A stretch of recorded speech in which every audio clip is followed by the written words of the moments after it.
Okay, hi again, everybody. It's us. We're talking about Daphne's fourth and final dragon walk that she did last week on the 20th on the full moon Aries in sidereal Aries, 3 degrees. And today is October 27th, 2021.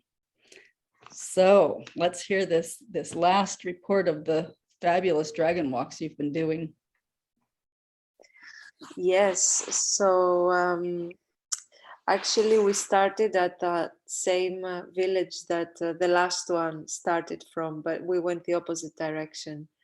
And yeah, it's something I didn't mention last time, but there is this an old friend of Eledina, that he's quite of a wild guy. He lives out in caves and on the mountains, and he kind of he has this idea that that's where it's at, kind of thing. And so he's training himself to anyway, he has certain way of... I think he's a smart guy, actually. I think that it could very well be where it's at for everybody soon. We don't know. Yeah, we saw him last time we started the walk, and he said, "Oh wow, you're doing this, like, take good care," and and then this time he appeared again just before we started. And Oh, he's like a bookend for your walks, huh? Sorry? It's like a bookend for your walking, Right. Well, for this, because he lives at the village where we started the walks, but it's yeah, it's not like we were telling him that we'll be doing Right. it. It just happened that he bumped into us, and so this time he was very happy for us that we completed the last one. We talked to him about our experience a bit, and now we told him that we will be walking at night and without any torch. And he knows that path very well. So he said, "Look, it's a path that is well marked by people's footsteps, because it's a fairly easy path, so people walk it all the time. But he says you can easily get lost at night." So he was kind of trying to offer us sleeping bags and things to take with us in case we get lost. But anyway, we explained that this is kind of part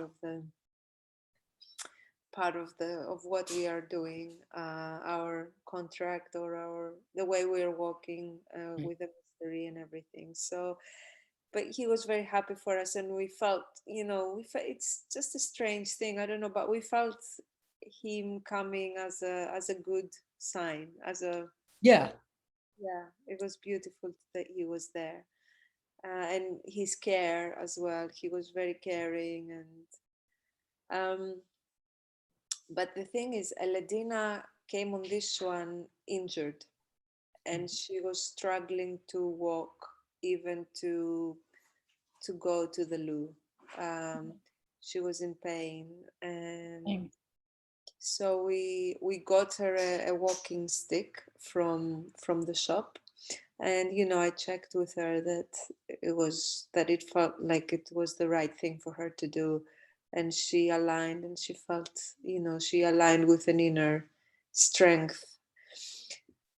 And so yeah, off we went. And indeed it was, for me it was fairly easy to get there, but it was very beautiful because I was assisting her all the way, and taking it easy and slow. And the thing is that last time she had to do this for me in the second bit, because I had stayed overnight 2 nights, and especially that second night where I was feeding Right. for and also to support her because she came on her period. And so the next day that I couldn't walk, I was walking very, very slowly. That's why it took us 7 hours, you know, a path that is usually walked in 4 hours. Right. So This is the previous fire walk you're yeah, talking about. Yeah. yeah. So now she, you know, she was the one needing the assistance, and yeah. But for me, it was just like I was going on a. It felt really easy to get there, and you Probably after the fire walk, anyone would be easy, right? I mean, that was ridiculous. yeah, but indeed, that path, there are no real challenges, you know, unless you have really serious issues with, you know, there were like just a few climbs, but generally it was just easy to walk. And there was only one hill as opposed to the others that was 9 times down the mountain. Um, so anyway, yeah, then I'll come to that. But anyway, we arrived there and it was a cloudy day. It was a bit chilly, and we just naturally made our offerings to we went to the healing space that we went there on our first walk, the air element. It was the same site that we visited, and we made our offerings. Some people had set up a little altar there already. That wasn't there last time. Oh. And so we kind of placed our offerings as well around the altar. And then we started meditating, both of us. We just sat a bit separately. And I'm not kidding you. At some point, for a few seconds, I felt really strongly that there was an earthquake happening. And I paused and I checked, because there were earthquakes happening on that day since the morning in Crete. There were several. Yeah. But it kind of had left my mind completely. And it was it was several minutes after I had sat to meditate that I felt this. And I thought, oh, okay, because when we were walking the elements, in each element, the air element, we had really strong winds. And then in the water element, it was raining. And then in the fire element, if we hadn't stayed overnight, and our original intention was to walk in one go, but it didn't happen. So because we stayed overnight, we had to light a fire in order to warm ourselves up. And it so happened that the type of wood that we found on the beach was kind of the right kind, and the fire, we were worried it really caught and it went really high, and it was like, wow, like I'm here, so it was Fabulous. I'd forgotten about that with the other two walks that you had wow, that's really awesome. That's how we figured out that that's what we're doing. We're walking the elements, because to start with, it was it was just an instruction that came through, you walk your sacred land. And then that's how we started. And the first was really high wind, and then the water came, and then some information came that we are walking the elements. And then with the fire, it was Wow. it was not planned, Right. That's awesome. That's awesome. And on this earth walk that you just completed, the night before or the afternoon before, you had a 6.1 earthquake in the east part of the island. Yeah. And on that day, I sent you that link that you had about 8 or more, 3 to 4, and then a lot of two points, small ones, not too heavy ones, but many of them. I wonder if they were aftershocks of the big one. Yeah, I mean, at the moment there seems to be some activity, so yeah, you're having a lot at the moment. I think I was looking up at the history of earthquakes in the last few years, and it seems like this year is kind of more than normal, it seems. Yeah, which is a good thing, but this is a different story, because there is a lot of energy that's built up, and they've been expecting And if it doesn't release in small earthquakes, there will be a huge one that we've had before, catastrophic, which actually destroyed that site that we were visiting. You remember, with the waters were moved Right, in the center, right. the hot Yeah, springs. in ancient times, in more ancient times, yeah. Yeah. And anyway, so the thing is, we were contemplating back at the water element. We were thinking, so hang on a minute, what's going to happen in the fire element? Is there going to be like a fire on the mountain, you know? And then with the earth element, we thought, oh, maybe there will be an earthquake. You know, we were already back then, but now it's not like it was on my mind. And suddenly I'm feeling this. And, you know, I said to Aladin, I'm feeling an earthquake. And to start with, she didn't feel anything, but within a few seconds, she started feeling it too. And it went on and on and on. And now it was a bit windy as well. So, but we were really feeling the earth underneath us shaking. And you know, it was very, you know, and then when we both felt it stopped, it lasted quite a while, and we both felt it stopped at the same time. Mhm. So anyway, as it transpired later, when I checked at that particular time that we were sat there meditating, there was no earthquake recorded, but it was an interesting thing that we experienced, both of Well, us. I think those little, oh, I can't remember the time, your time that you did it, but those ones that I sent you that were like, you know, an eight or more small ones. Yeah. They were all in the afternoon. Yeah, Of your they time. were around the time that Yeah, not the exact time that I was feeling it. right, Because on purpose I checked the time so I can go back and check if there was an error. Because right, yeah, it was so felt that I was feeling that, okay, wherever this is happening in the island, it's a strong one, because I was feeling it really, and I'm sensitive to earthquakes. I pick them up. Mhm. When people don't pick them up, I tend to sense when they're happening. You know, if, I mean, of course, if it's a strong one, everyone is feeling it. But if it's somewhere in the east and I'm in Right, the, right. it's a subtle thing here. And, you know, if you're walking or if you're in your car, you don't really feel them. But I tend to connect with them. I don't know why. And but anyway, this one, it didn't. It was not a real one. It.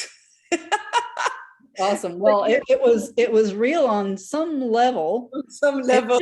It just wasn't recorded by science. So that's not any kind of a recommendation to me. You know Yeah, what I mean? yeah, It's just that you felt it, you both felt it, you had corroboration with Eladina. That's enough for me. yeah, yeah. Who knows what was there? There was something that we were both feeling, because Yeah, it lasted a while. So I was checking, and that's it so was cool. That's definitely it when was it. the mother. It was the mother waking up and telling you, "Hi, I'm here. Thank you for doing that." Brilliant. So yeah, then we waited for the dark to come, and obviously the sun to set, and we could feel the moon has risen. We couldn't see her because we were behind the mountain. So then we started walking, and very quickly we lost our way. We lost the path. So now, you know, but the good thing is that I knew I could see up the um, the mountain where we had to go. So I knew where we had to go, but we had lost the path. So now I was climbing towards the spot, and I could feel like I can do it. But then it was also a question whether or not Eledina can do it, and yeah, she was feeling a bit vulnerable, and um, it was good because, you know, the mother, she had to feel this vulnerability and become soft and find the trust. you know, that we're gonna be fine, because I felt confident throughout the walk, even when we were losing our path. I had a sense of confidence, but Eledina is not so. A lot of her vulnerability was coming up, because also the dark for her is not so, she doesn't feel so safe yet. And so, but she was doing it. I was supporting her and she was climbing. And then a while later, we found the path. And so we were able to follow. And then as soon as we arrived at the top, there was a huge flat plain that we then had to find the entrance to the gorge, and then the descent was starting. And yeah, and the thing is, that whole plain, and we had noticed when we were walking towards the site that people had not marked the path, because it's so obvious in the daytime. So there were no marks, but in the nighttime, Yeah, they didn't think there were going to be any crazy women doing nighttime. exactly, not meant to be walked at night. That's So great. now we were just following, you know, there were, and the footsteps, there were not, it was marked, I mean, it was flat, but actually it was such that it was not clear at nighttime where the path was. Sure. So we lost a couple of times, and then we lost it once for a very long time. And This has been such a wonderful adventure for you guys. Every one of them.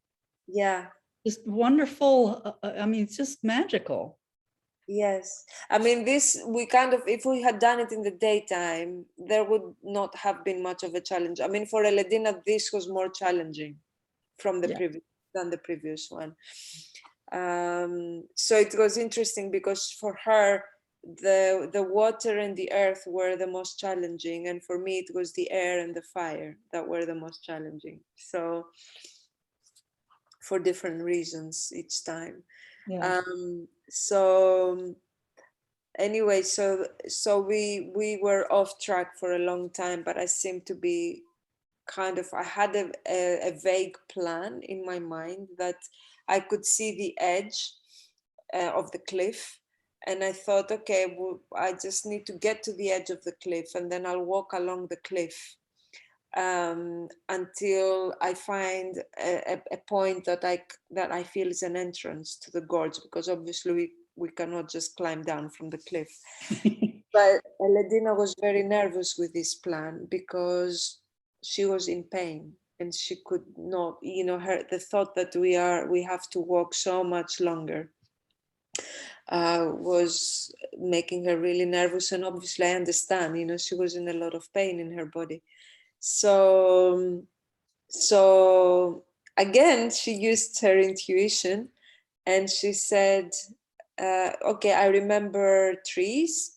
I remember trees that we kind of emerge from the trees before we get to this plane. So we have to find the trees. But the thing is the trees were there were already, you know, past the point that we could see, because they were, you know, just after the edge of the cliff. So we only could see the trees, but there, there were a few trees on the plain that from far they looked like there were many trees there. So she said, we have to get to the trees. So she said, please, Daphne, start walking towards the trees. So, okay. So I listened, and I walked, and she thought that was the forest that we had come out of. And we got there, and there were 2 or 3 trees that from far they looked as if there were many trees. But actually, in doing that, we found the path. Excellent. So, yeah, so the trees. And so for me also symbolically, you know, because obviously I was not the one who was feeling vulnerable, but, you know, I had to listen to her call. And she was, it was the one who was feeling vulnerable. She used her intuition, Yeah. to do this. And Yeah. That's yeah, great. so we found the path, and then we yeah, and then from there we didn't lose it again. It was also close to the point that we needed to start descending, and then it was marked again. So yeah, and it was such a beautiful, just to have the full moon. Did I send you pictures? Yes, you did. It was fabulous. Yeah, I'm gonna put one in the blog because it's just so beautiful. yeah, yeah. And then of course the drive back was so difficult. I was happy with the walk, but we were both really exhausted by the time we finished and hungry. And I said to Ledina, look, I'm really serious. I'm not in a state to drive back. I cannot drive back.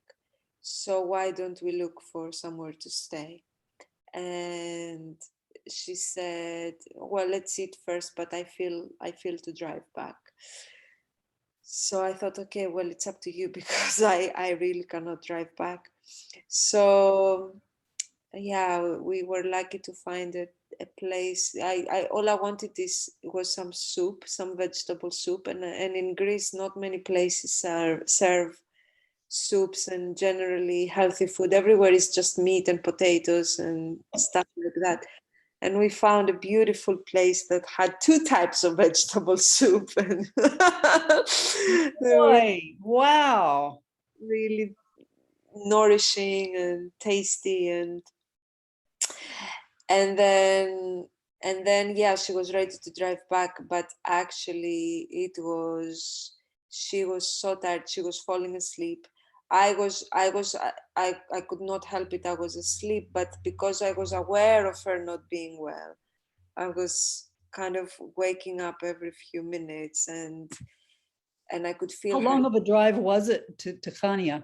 Normally it's like an hour, 40 minutes, but we did it in about 2 hours, I think. But she was so tense on the wheel because she was hanging on. And I could feel that, and I could not relax, but I was so heavy, so tired. So that was one of the, yeah, I've driven before in these conditions, but this was one of the worst times, that I remember having to drive when I feel so tired. So yeah, we were very happy to be back. But yeah, that was the experience. That's great. That's great. Thank you so much for doing those, for completing them, for being up to doing them in the first place and contemplating it. And thank you to Eladina for accompanying you each time, for being up to it, Yeah, yeah. It, It's it, a it was wonderful very thing. good for her. Mhm. Yeah. So we still have to do the ether, then the information has come through, and Right, right. Yeah, the information came through on the Saturday morning, I think after you did the walk, right? It started coming through. And so we've got that sorted out. we can speak about it last time, but I'm just so amazed with the kind of the name of the place that I had no idea what it means because it's in Greek. And then Let's say that now because it's just so neat, and it'll be, another report yet to come, and we'll give them a little taste of the neatness of it all. So after I had given you the initial information that you had asked for about the walking your sacred land, then a couple of days later, I was in an in-between state, waking up, which is where I get a lot of information. And I had in my mind to ask for more information about you. And immediately I was shown this, it wasn't really a map, it was like an aerial vision of the island of Crete. And there was a pillar of light coming up from a certain particular place that I noted. And then later on, I looked on an actual map of Crete and identified that it was probably really close to the town of Spili. And then I related this to you. And this was back in like March or April, right? I mean, when this first started out.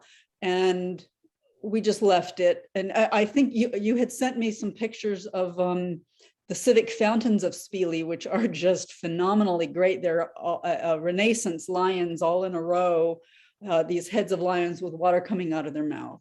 And since then, the whole lion thing has come up for me, a few months after that, and I'd completely forgotten about that. And so again, maybe it was like 1 or 2 weeks ago or something like that, I was holding very lightly in my mind the thought about, well, okay, so she's getting ready to do this final 4th walk. What about the pillar of light that she has to identify? We don't have any more information about that. And I was just kind of like going on for a little walk myself. And I didn't think anything of it. And boom, this information came in. I was given just a generic image of a fountain, like a civic fountain, and a waterfall. I think the waterfall came first and then the fountain. And I went on my walk and I forgot about it. And a few hours later, I remembered it and wrote it to you. And then I looked online, waterfall near Spili, and I found that there was one. And what's the actual name of it? I can't remember the first word, the first name. Agia Fotini. Yeah, Agia Fotini. So I sent the link to Daphne, and I looked then again at Spili and saw the lion fountains and thought, oh, wow, this means something, because it's all these beautiful lion heads. This really means something. This has to be it. And then the next day, I think it was, you wrote me and you were very excited. Oh my God, this must be the place, because guess what? You tell about the translation. Yeah, so Fotini, which is also, the locals call it Agia Fotia. So Fotini means, it comes from Phos, which is the light. And Fotini is the one that is filled with light, or in more everyday language, the bright one. So, and Fotia, it's they've given this name after, as more of an everyday name, but the saint is called Agia Fotini, or they call her Agia Fotia. Fotia is for fire. And so it's named for a woman saint, and it could be widely translated as pillar of light. Which, I mean, that's just such a hoot to me, it's just like the whole process that we've been through of step by step synchronicities and like, just like wild synchronicities, and over months of time, getting the picture of it. And then when you did all the other preliminaries, apparently. And so the information that came then later to me was that this is not a thing that you will find. It's a thing you are going to reactivate.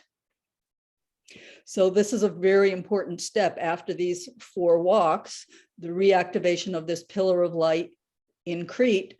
And we'll see what else comes after that, if anything, or that may be the completion of it. Yeah.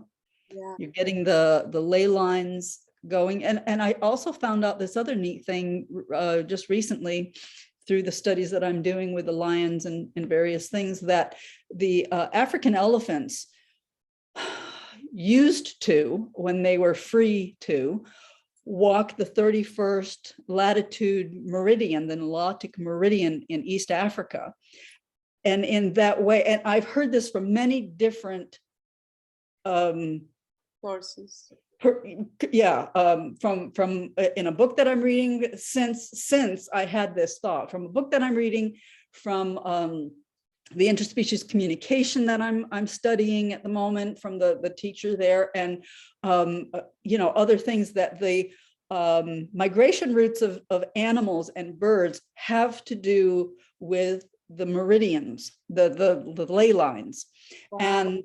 And it was a feeling that I had. And then after that, I found the corroboration of other people saying, yes, this is true. And the elephants would walk this meridian in their yearly migrations, and they can't walk it anymore because of civilization. Building or fencing or whatever, they're stopped from walking. And it's not just that, oh, isn't that sweet? They walk the meridian. It was to keep it activated. And so now I think part of the work that we're doing is to keep these lines activated, because they can't be, they're not being, keeping active in their natural means. So at this time when it's so pivotal, we're doing what we can. Who knows if it's going to be enough?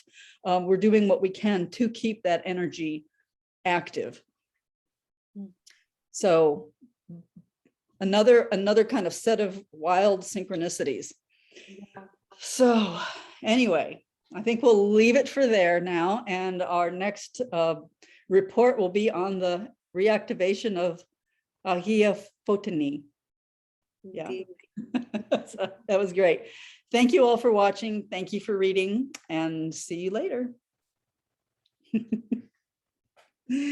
Okay, so you can stop